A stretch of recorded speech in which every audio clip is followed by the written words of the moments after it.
Okay.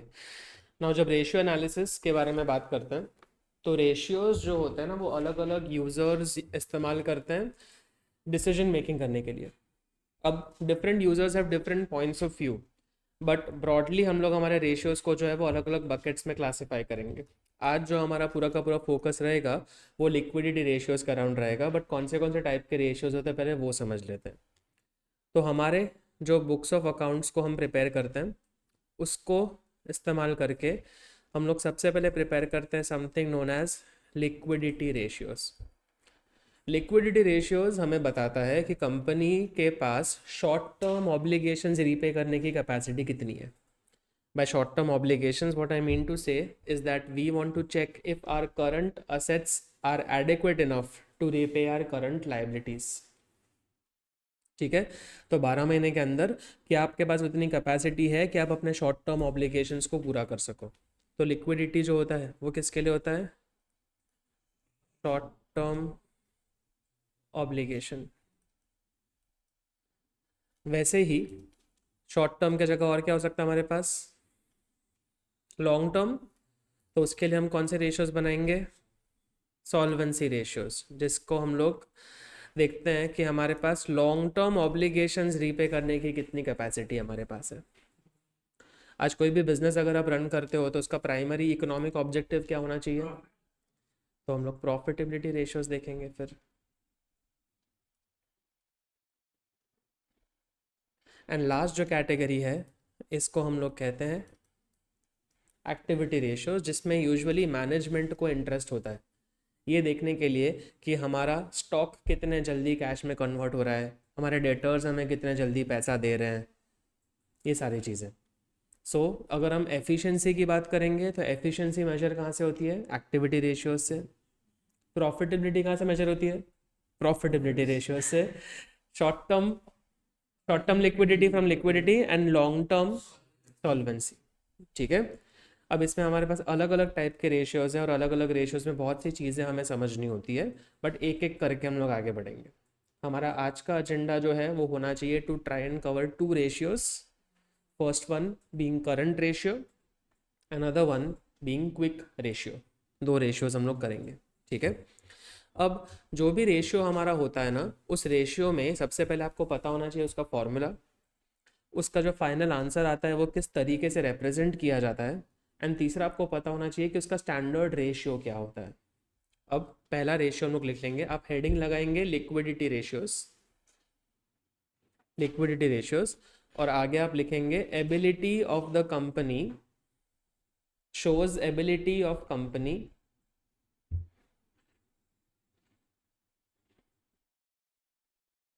to repay its short term obligations. Shows ability of company to repay its short term obligations. ये broad heading है for liquidity. इसमें हमारा पहला ratio जो निकल के आता है उसको हम कहते हैं हमारे लिए करंट रेशियो। ये जो करंट रेशियो है इसका फॉर्मूला हमारे लिए होता है current assets divided by current liabilities.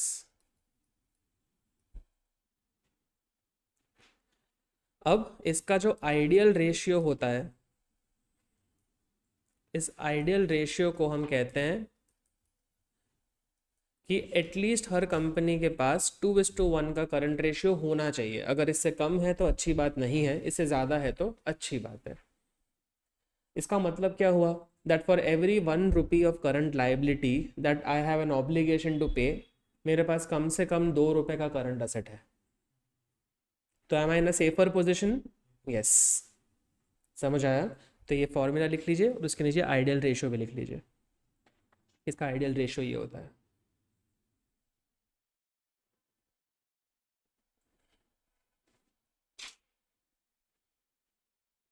ठीक है। अब यहाँ पे दो तीन चीज़ें हैं जिसके बारे में हमें पता होना चाहिए और एक पर्टिकुलर फॉर्मेट है जो मैं चाहता हूँ कि आप लोग प्लीज़ अच्छे से मेमोराइज करेंगे।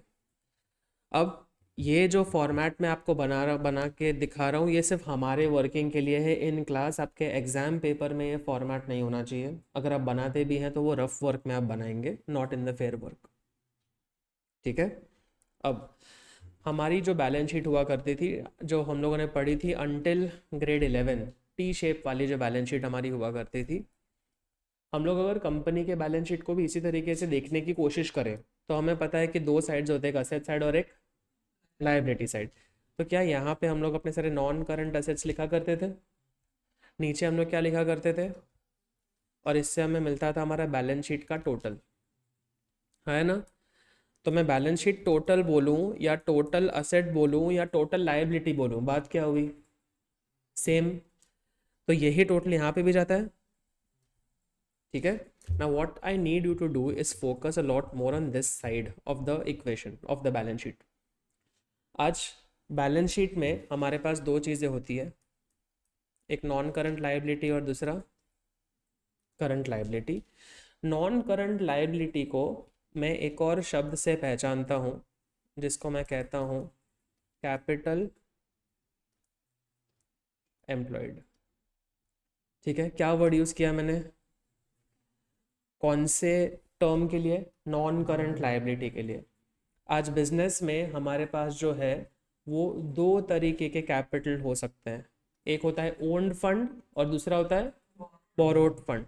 मतलब यहाँ पे हमारे पास ऑप्शन निकल के आता है कि या तो आपके पास क्या है, इक्विटी है जिसको ओन्ड फंड कह सकते हैं, या तो आपके पास क्या है, डेट है, लोन है, बोरोड फंड। अब इक्विटी हम लोग ऑलरेडी जो है वो बैलेंस शीट का फॉर्मेट समझ चुके हैं। तो इक्विटी को हम लोग और क्या कह सकते हैं, शेयर होल्डर्स फंड कह सकते हैं। वापस इक्विटी को क्या कहेंगे हम लोग। अब ये जो शेयर होल्डर्स फंड हमारा होता है, इस शेयर होल्डर्स फंड के अंदर सबसे पहले क्या आता है, शेयर कैपिटल, उसके नीचे क्या आता है, रिजर्व्स एंड सरप्लस। ये हमने फॉर्मेट में याद किया था। तो इक्विटी में क्या क्या आएगा, शेयर होल्डर्स फंड के कंपोनेंट्स आएंगे, जिसमें ब्रॉडली याद क्या रखना है, शेयर कैपिटल और भी चीज़ें आते हैं, बट अभी के लिए उसको भूल जाएंगे। अभी के लिए हमारे लिए ध्यान क्या रखना है कि इक्विटी जो होता है उसमें क्या आता है, शेयर कैपिटल और बराबर। अगर मैं डेट की बात करूंगा तो डेट के अंदर हमारे पास जो है वो आएगा लॉन्ग टर्म बोरोइंग, और साथ साथ कंसिडर करना है लॉन्ग टर्म प्रोविजन। वापस डेट में क्या कंसिडर करना है, लॉन्ग टर्म बोरोइंग और लॉन्ग टर्म प्रोविजन। तो अपने बैंक के पास से लोन लेके रखा है, अपने डिबेंचर्स इशू करके रखे हैं, वो सब कुछ लॉन्ग टर्म बोरोइंग में आता है। ठीक है। बट जब हमें डेट पूछा जाए तो डेट में ध्यान क्या रखना है, long term borrowing plus long term provision करना होता है। अगर मैंने इस इक्विटी को और इस डेट को ऐड किया तो मुझे क्या मिलता है, ये हमें समझ में आएगा पक्का। नाउ तो अगर मैं यहाँ पे इस करंट लायबिलिटी को इधर के जगह यहाँ पे लिख देता हूँ नीचे करंट लायबिलिटी, तो कोई तकलीफ है, फर्क तो पड़ेगा नहीं। Now what we also need to understand is, हमारे पास ना कभी कभी ये जो डेट है ये बाहर वालों से लिया हुआ पैसा है, करंट लायबिलिटी जो होती है वो भी बाहर वालों की होती है ना, क्योंकि इक्विटी इकलौता है जो ओनर का है, जो इंटरनल यूजर हुआ, मतलब जो इंटरनल टू द बिजनेस हुआ। ध्यान क्या चाहिए, इक्विटी इंटरनल और बाकी सब लोग एक्सटर्नल। तो जब मैं डेट और करंट लायबिलिटी को जोड़ देता हूँ तो मुझे एक और टर्म मिलता है जिसको मैं कहता हूँ total debt. One one year या फिर क्या, ऑपरेटिंग पीरियड, ऑपरेटिंग साइकिल। हाँ, करंट लायबिलिटीમાં creditors, bills payable, outstanding expenses, આ બધી વસ્તુ આવશે। क्या ये पोर्शन समझ में आ रहा है आपको। अब इससे हमें कुछ बेसिक चीज़ें और पता होनी चाहिए। अगर मैं यहाँ पे बैलेंस शीट टोटल की बात कर रहा हूँ तो बैलेंस शीट टोटल का अगर मुझे फॉर्मूला लिखना है तो मैं कैसे लिख सकता हूँ, मेरे पास अलग अलग तरीके हैं। सबसे पहला तरीका है, I can write non current liability plus is equal to ये पहला तरीका हुआ। दूसरा तरीका जो मैं लिख रहा हूँ वो इंटरप्रेट करने की कोशिश कीजिएगा। आई एम सेइंग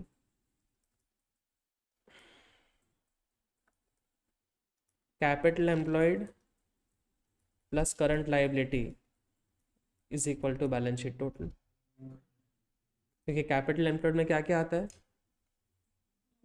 इक्विटी आता है और डेट आता है, तो बचा क्या, करंट लाइबिलिटी बचा, और उसको ऐड कर देंगे तो क्या मिल जाएगा, बैलेंस शीट टोटल मिल जाएगा।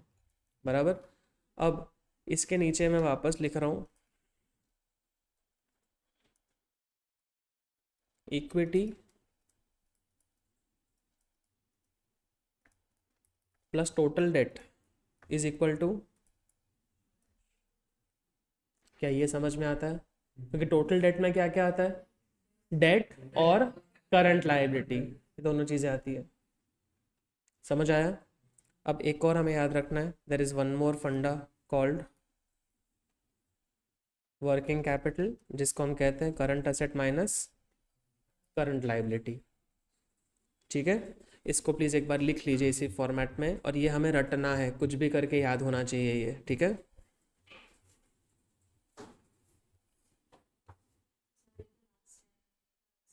सिमिलर ही है, बट सिर्फ ये एग्जाम में आप सम सॉल्व करते वक्त याद नहीं आता है।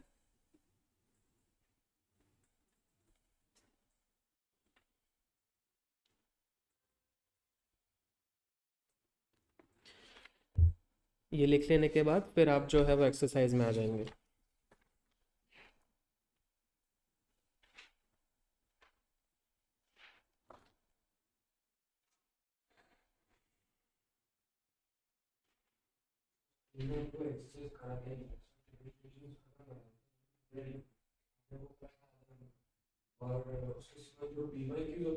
हम्म।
आपके स्पीड पे है, आप जितना अच्छे से करोगे उतना जल्दी खत्म होगा।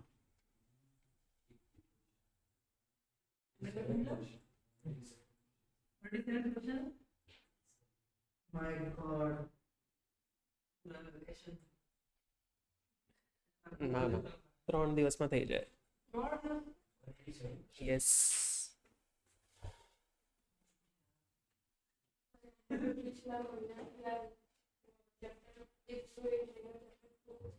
3 દિવસમાં થઈ જાય.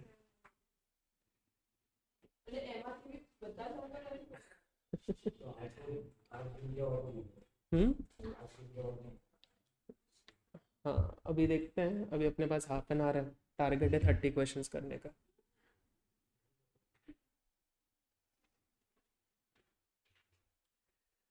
चलो शुरू करें। फर्स्ट क्वेश्चन देखते हैं क्या गिवन है फर्स्ट क्वेश्चन में, ज़रा बताइए।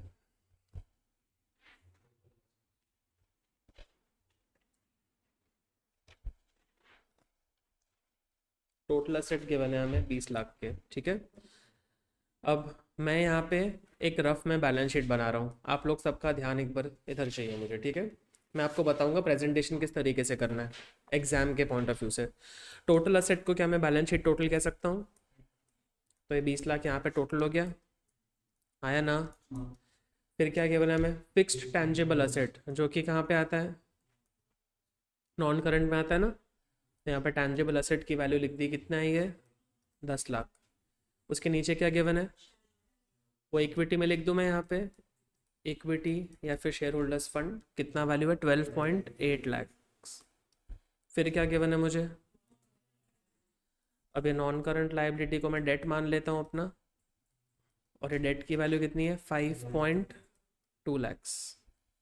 फिर क्या गिवन है मुझे, वो असेट साइड पे आएगा, नॉन करंट इन्वेस्टमेंट्स कितना हो जाएगा।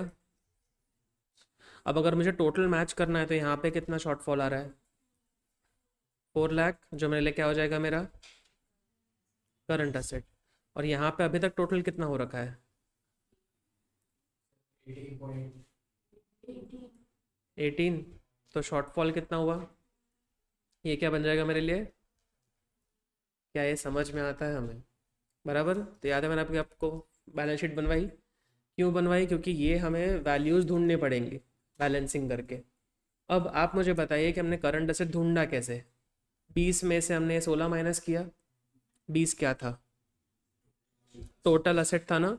तो अभी हम लोग जो फॉर्मूला अपने आंसर शीट में लिखेंगे, वो आंसर शीट में क्या लिखना है, current asset is equal to total asset minus fixed asset minus non current investments.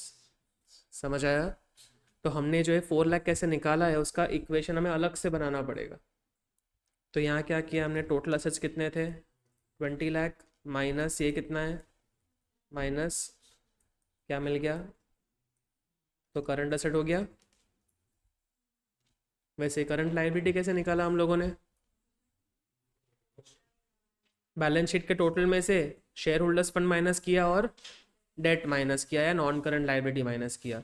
तो वही लिख देंगे, current liability is equal to क्या, टोटल असेट माइनस क्या किया हमने, शेयर होल्डर्स फंड, और minus non current liability.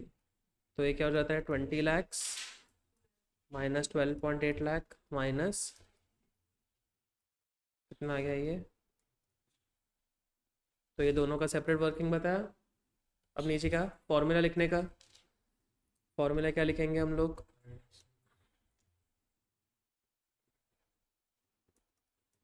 Current ratio is equal to CA upon which is going to be 4 lakh upon, final answer क्या हो जाएगा, 2:1।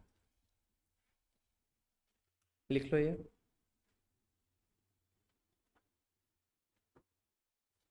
अगेन ये जो हम लोगों ने वर्किंग टी शेप वाला बनाया, ये आपका वर्किंग नोट में या रफ वर्क में होना चाहिए, आंसर शीट में नहीं।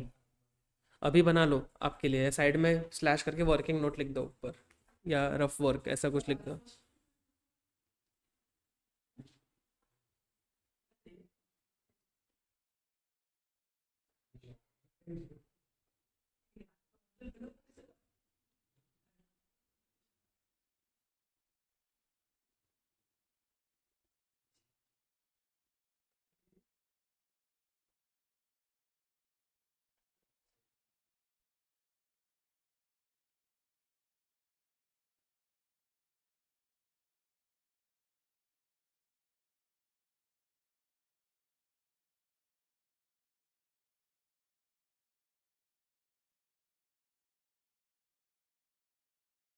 वीस लाख छः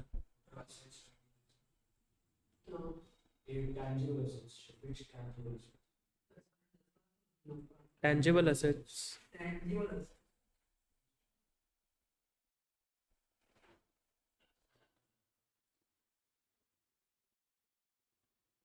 CA/CL।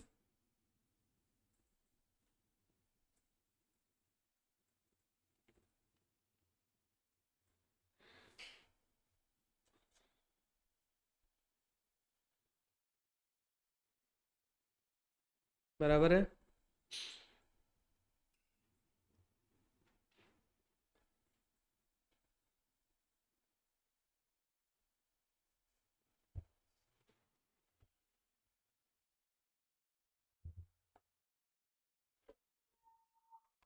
नेक्स्ट क्वेश्चन,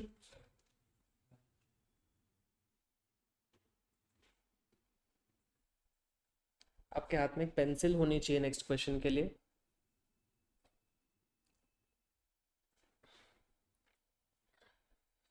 अब हमें बोला है calculate current ratio from the following information. पहले यहाँ पे दिया है इक्विटी शेयर कैपिटल। क्या है? करंट असेट या करंट लायबिलिटी में से कुछ भी है? नॉन करंट है ना, तो इसके साइड में लिख दो NCL। उसके नीचे क्या है? जो क्या होता है? Current asset.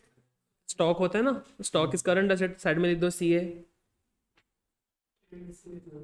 ट्रेड रिसीवेबल भी करंट असेट, साइड में लिख दो करंट असेट। आपने गवर्नमेंट को एडवांस में टैक्स भर के रखा है, तो ये आपका असेट हुआ कि लायबिलिटी? असेट, करंट असेट लिखो। एडवांस टैक्स भी करंट असेट। आगे क्या है? ये भी क्या होता है? Current asset. Current liability, trade payable is current liability for us. Short term borrowing और bank overdraft is current liability. कौन सा? Non current asset. 10% investment is non current asset. ये हुआ। अब जो आपने CACL लिखा है उसको यहाँ पे समराइज करते हैं क्वेश्चन 2 के लिए। आपका करंट असेट में क्या क्या इंक्लूड होने वाला है? सबसे पहले आपने बोला इन्वेंट्री। इन्वेंट्री के बाद आपने बोला ट्रेड रिसीवेबल, फिर आपका हुआ एडवांस टैक्स, प्लस हुआ कैश एंड कैश इक्विवेलेंस। बराबर? तो 4 चीज़ें ऐड होंगी। इन्वेंट्री की वैल्यू कितनी है? 1 लाख। ट्रेड रिसीवेबल की वैल्यू 1,20,000। एडवांस टैक्स की वैल्यू और कैश एंड कैश इक्विवेलेंसेस, तो ये कितना आ जाता है टोटल? 56 और 24 जोड़ोगे तो 80 बनेगा। 2 लाख, 3 लाख आ जाएगा ये। तो करंट असेट मिल गया हमें। करंट लायबिलिटी में क्या क्या ऐड करने का था? ट्रेड पेएबल है और फिर बैंक ओवरड्राफ्ट है। ट्रेड पेएबल कितना है? Bank overdraft. तो करंट लायबिलिटी कितना हो गया? करंट असेट और करंट लायबिलिटी दोनों है हमारे पास, रेशियो निकल जाएगा।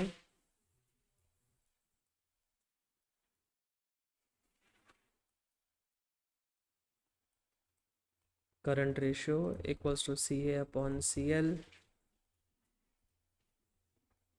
3 लाख बाय 1 लाख।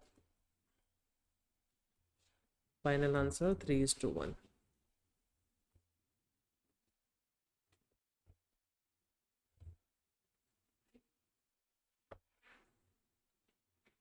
हो गया सबका? थर्ड पे आते हैं। दमेचा, रीड करो थर्ड क्वेश्चन में क्या दिया है। तो करंट असेट 7.5 लाख है। वर्किंग कैपिटल का फॉर्मूला हमने लिखा था ना, करंट असेट माइनस, और आपको बोला है कि वर्किंग कैपिटल कितना है? 2.5 लाख।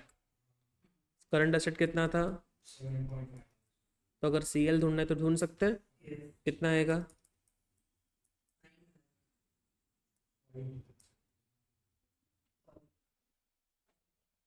तो करंट असेट है और करंट लायबिलिटी है, रेशियो निकल जाएगा ना। करो।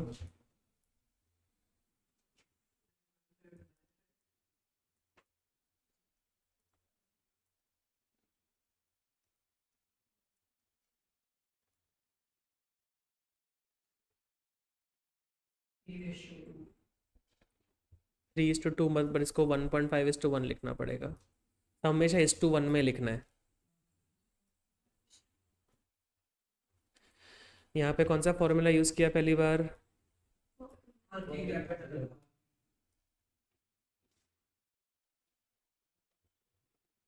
शौर्य, फोर्थ।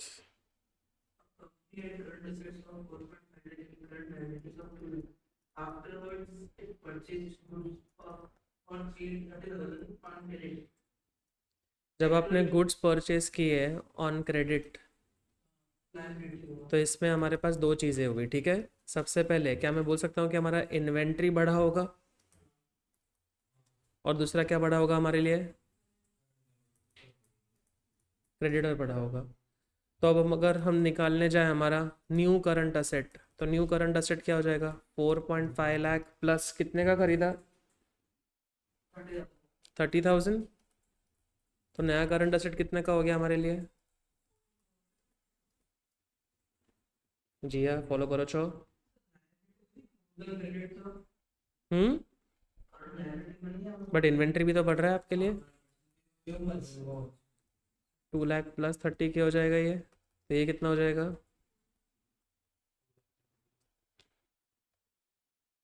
समझ आया। तो बिकॉज हमने एक ट्रांजैक्शन किया था जिसमें आपने गुड्स क्रेडिट पे खरीदे थे, उससे आपका स्टॉक भी बढ़ रहा है और आपका क्रेडिटर भी बढ़ रहा है, मतलब करंट असेट में भी 30 प्लस होगा और करंट लाइबिलिटी में भी 30 प्लस होगा। तो आपके नए करंट असेट और नए करंट लाइबिलिटी की वैल्यूज आपको मिल गई, विच इज़ 4,80,000 एंड 230। अब इससे करंट रेशियो निकाल लेना है हमें। Current ratio is equal to current asset upon current liability, 4,80,000 by 2,30,000।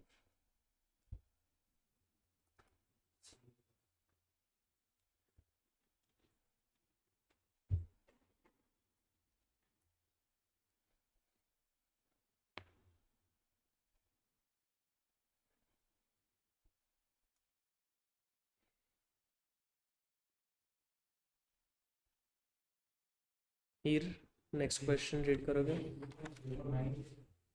Divide करके।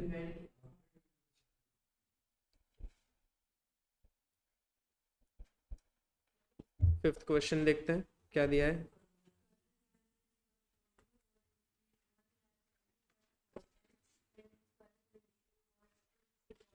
हम्म,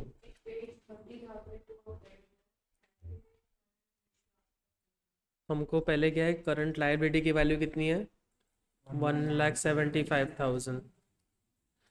फिर हमें बोला है दैट हमारा करंट रेशियो कितना है, क्या इसको हम लोग सी ए अपॉन सी एल लिख सकते हैं, क्या हमारे पास सी एल की वैल्यू है, तो क्या मैं ये बोल सकता हूँ C A equals to 2 times into C L, आया ना। सो यहाँ पे 2 इंटू क्या कर दूँ, 1,75,000 कर दूँ, तो क्या मुझे मेरा करंट असेट मिल जाएगा 3.5 लाख। ये मेरा है ओल्ड करंट असेट और ये है मेरा ओल्ड करंट लाइबिलिटी। अब एडजस्टमेंट क्या किया हुआ है यहाँ पे,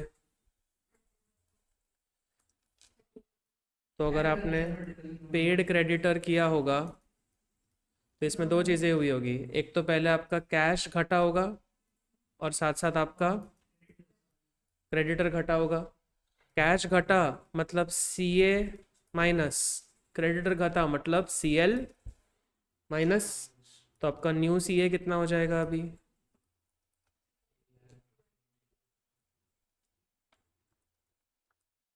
न्यू सी एल कितना हो जाएगा,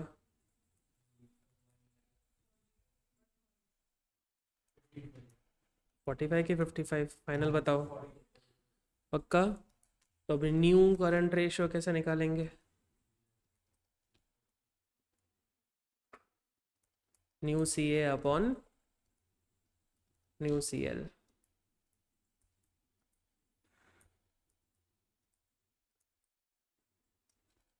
क्या आएगा आंसर, 2.21:1।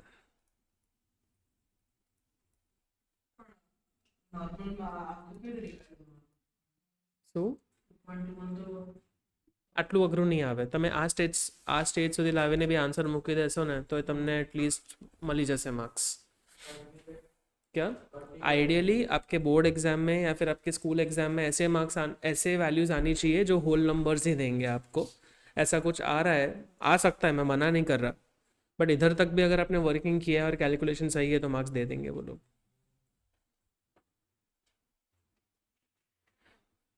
समझ पा रहे हैं,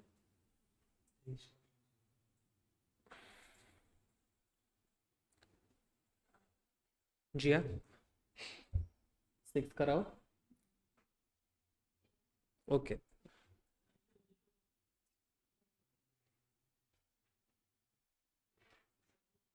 पहले 6 को इम्पोर्टेंट मार्क कर लेंगे, ठीक है।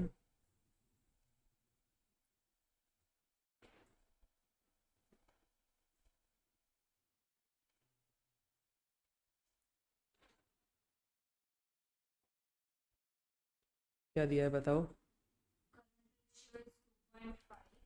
तो 2.5 को क्या मैं सी ए अपॉन सी एल बोल सकता हूँ। अब अगर सी एल ऊपर ले गया, मल्टीप्लाई कर दिया, तो क्या एक इक्वेशन बन जाएगी मेरे लिए, सी ए इक्वल्स टू, श्योर। इधर तक जो लिखा, किसी को डाउट इसमें? अब मुझे बोला गया है कि मेरा वर्किंग कैपिटल कितना है, और वर्किंग कैपिटल का फॉर्मूला क्या होता है।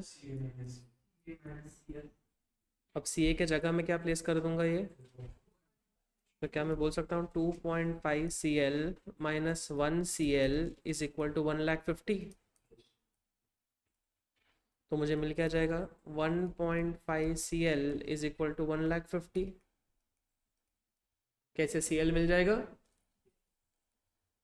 तो ये सॉल्व करने से सी एल मिल जाएगा 1,00,000। क्वेश्चन में क्या पूछा है, सी एल पूछा है कि सी ए पूछा है। तो ये मिल गया हमें। सी ए क्या था हमारे लिए, 2.5 इंटू सी एल, तो ये कितना हो जाएगा, 2.5 लाख।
जोड़ू प्रथा, क्वेश्चन 7।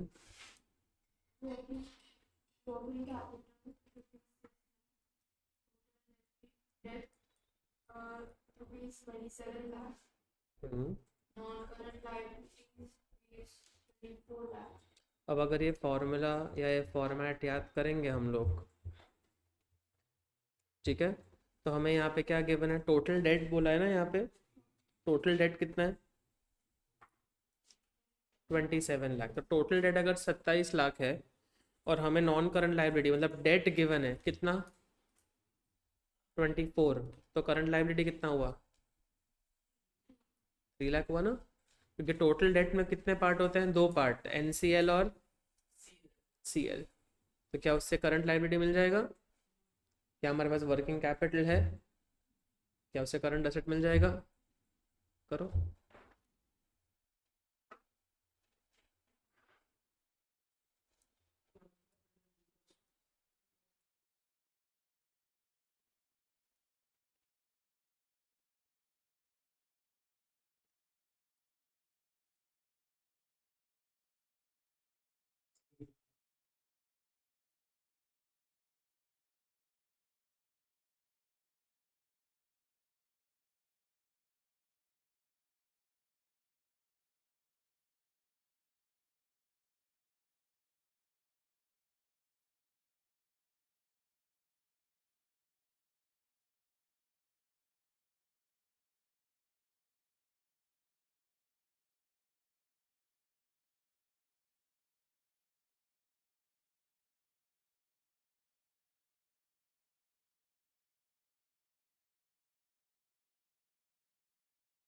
हुआ।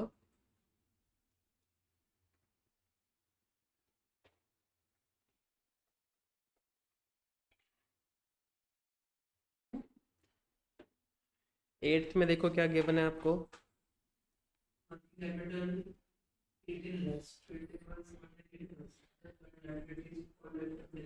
तो क्या एट्थ क्वेश्चन में हम ट्रेड पेएबल और अदर करंट लायबिलिटी को ऐड करके टोटल करंट लायबिलिटी मिल जाएगा, करंट लायबिलिटी।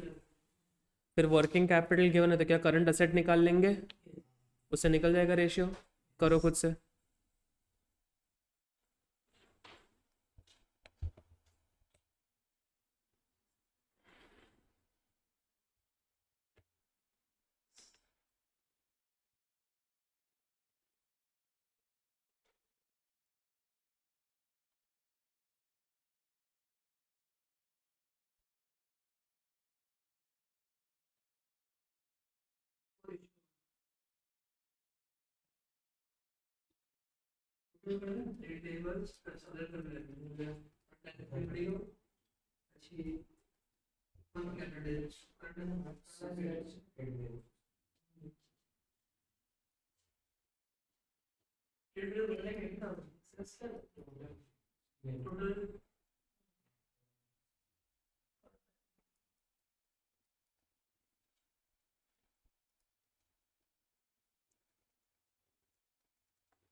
9th भी इजी है, ट्राई कीजिए एक बार खुद से।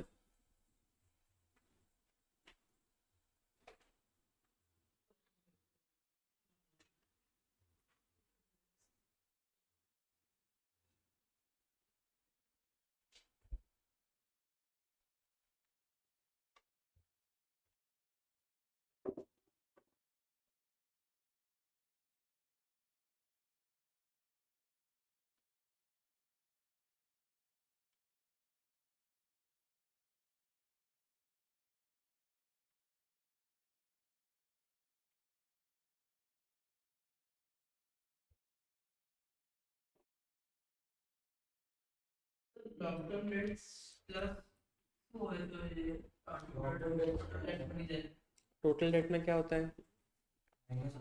डेट और करंट लाइबिलिटी। हम्म।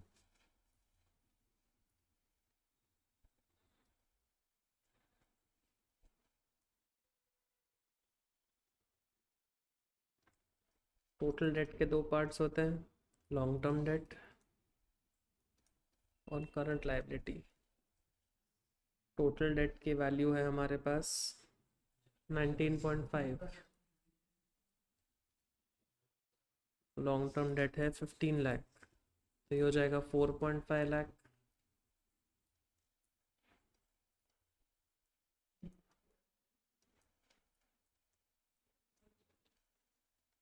फिर क्या था अपने पास? वर्किंग कैपिटल था। Working capital equals to C A minus C L. Working capital की वैल्यू 9 लाख है।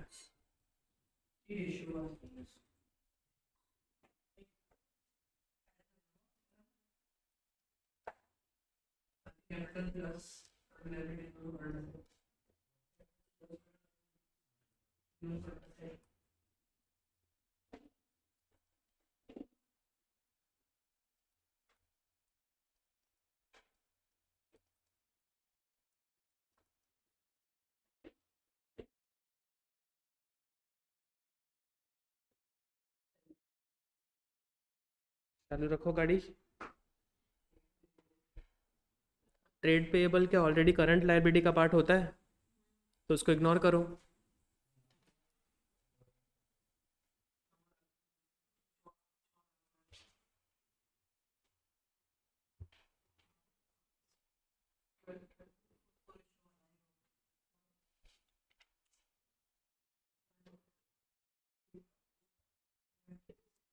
11th तक निपटाओ, कुछ अलग नहीं है उसमें, 12th में करवाऊंगा।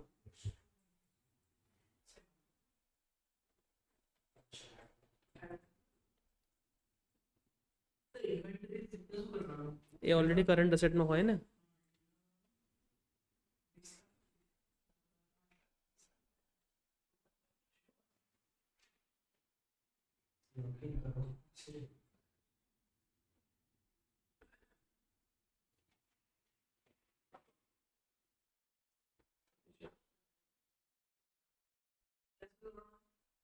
इलेवेंथ में पति क्यों, 12th में करा विस।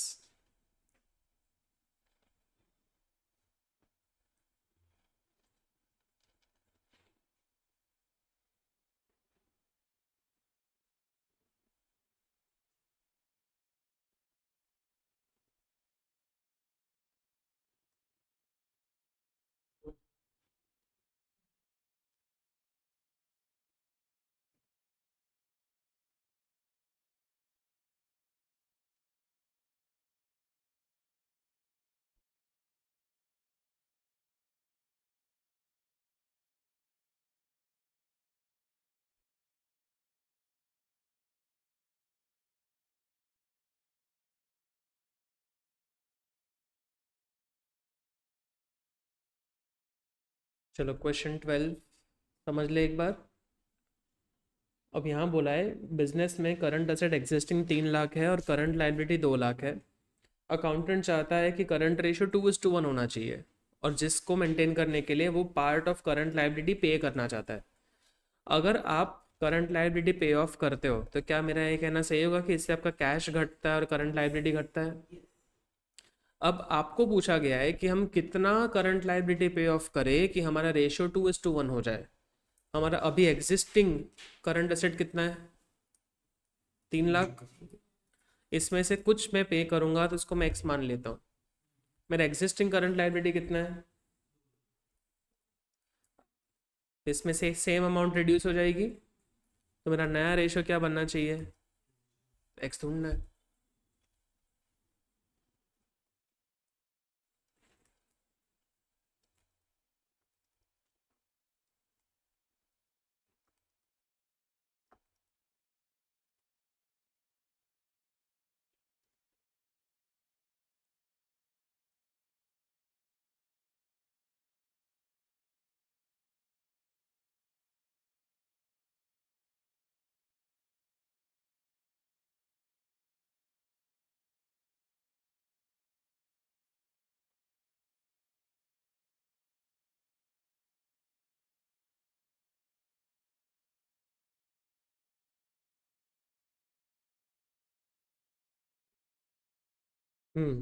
कुछ काम नहीं है उसका।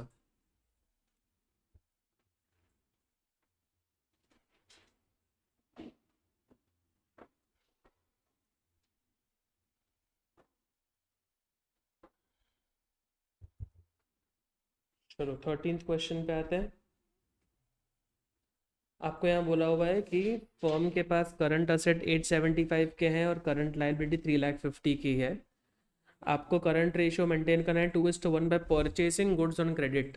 तो जब आप क्रेडिट परचेस करते हैं तो क्रेडिट परचेस करने से दो चीज़ें होंगी। पहले आपका इन्वेंट्री जो है वो बढ़ेगा, मतलब आपका करंट असेट बढ़ेगा। साथ साथ आपका ट्रेड पेएबल भी बढ़ेगा, जिसका मतलब अब आपके पास ऑलरेडी करंट असेट कितना था? 8,75,000। इसमें कुछ एक्स बढ़ रहा है। आपके पास ओरिजिनल करंट लायबिलिटी कितना था? इसमें भी कुछ एक्स बढ़ रहा है। और नया रेशियो क्या हो जाना चाहिए हमारा? एक्स ढूंढो।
फोर्टीन देखें। 14 में बोला है the firm had current assets, मतलब ये ओल्ड करंट असेट्स हुए ना। ओल्ड करंट असेट्स की वैल्यू कितनी है? 5 लाख। आगे क्या बोला है इसमें? It paid current liabilities of 1 lakh. तो इसके वजह से अगर हम हमारे न्यू करंट असेट की बात करेंगे तो न्यू करंट असेट कितना हो जाएगा? 4 लाख। जब आप पे करते हो तो कैश घटता है कि नहीं घटता है? तो नया करंट असेट कितना हो जाएगा? 4 लाख हो जाएगा। आगे बोला है and the current ratio became 2:1। तो अगर करंट रेशियो 2:1 है तो न्यू करंट लाइबिलिटी कितनी होगी मेरी?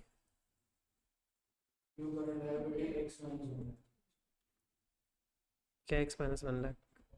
4 लाख बाय करंट लाइबिलिटी को से 2:1 हुआ, तो करंट लाइबिलिटी कितनी होगी मेरे यहाँ पे? हाँ है ना? तो ये मुझे मिल जाएगा मेरा न्यू करंट लाइबिलिटी।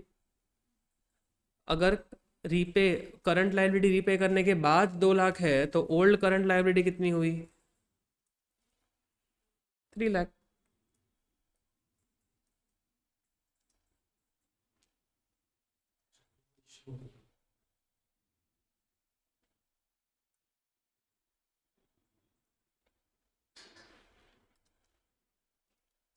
CL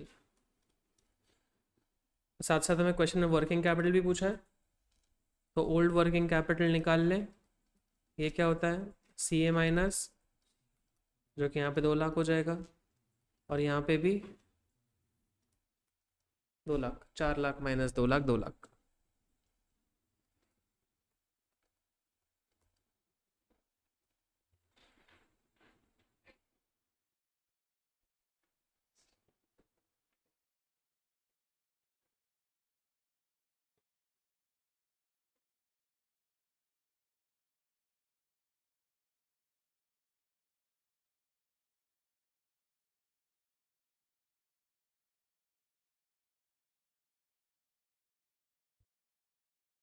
एक लास्ट 15 પછી જઈએ।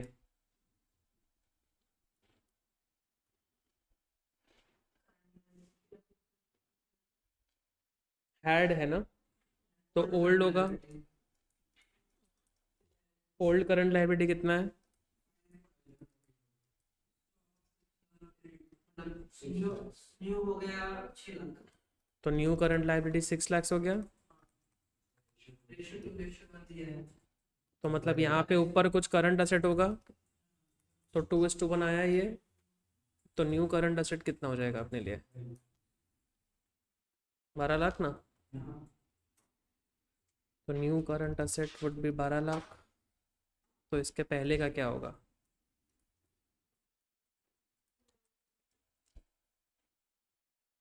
आपने परचेस किया है इन्वेंट्री क्रेडिट पे, तो पुराना जो है माइनस करना पड़ेगा 60, कितना हो जाएगा वो? 11,40,000। साथ साथ आपको वर्किंग कैपिटल पूछा है क्या?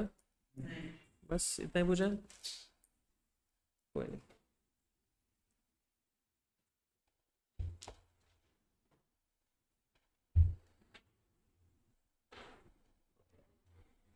गुड विद दिस, तो आज अपन इधर तक रखते हैं, ठीक है। नाउ एक ब्रॉड कैटेगरी, जैसे 16 नंबर का क्वेश्चन आप देखोगे ना, तो इंक्रीज डिक्रीज वाले जो हैं, तो इंक्रीज डिक्रीज वाले जितने भी क्वेश्चंस हैं हमारे रेशियोज में, वो हम सारे एक साथ करेंगे, ठीक है।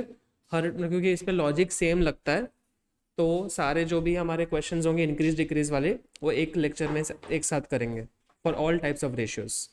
अभी हम लोग जो है वो इंडिविजुअल क्वेश्चंस फिनिश करेंगे पहले, ओके। आज इतना रखते हैं, कल अगेन विल मीट।